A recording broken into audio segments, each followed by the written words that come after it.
The My Group tab offers various control and management features for other SmartPanics devices associated with the same account. Let's explore how to set this up step by step. First, make sure you have associated 2 or more SmartPanics users with the same account. Begin by opening the SmartPanics device settings. Double-click to make sure that the My Group option is visible. Within My Group, there are 2 user types, regular members and administrators. You'll notice an icon next to their names indicating their status. Orange icon.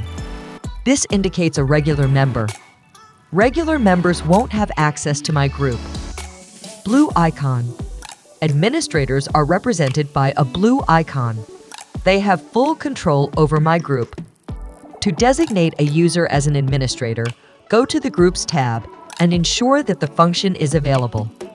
Additionally, you can set a maximum number of devices that can be added to their group. For instance, if SmartPanics is marketed in family plans with up to 4 devices, this restriction prevents them from adding more users.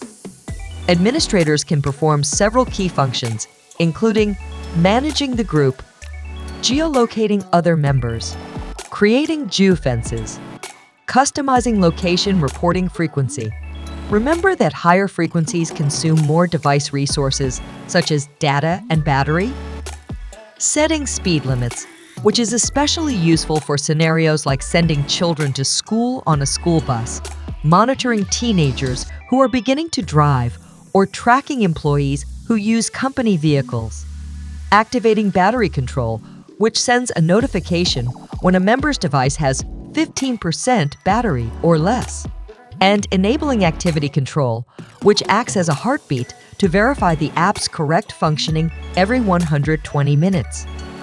Additionally, admins can promote other users to a group administrator and specify if, in a panic event, automatic audio and video transmission should activate the camera and microphone without manual intervention by the user. However, administrators can't configure tracking features for other administrators. For example, in a family group, parents can't adjust each other's tracking settings, but can configure those of their children. These functions are internal to the group and do not require intervention by the monitoring center.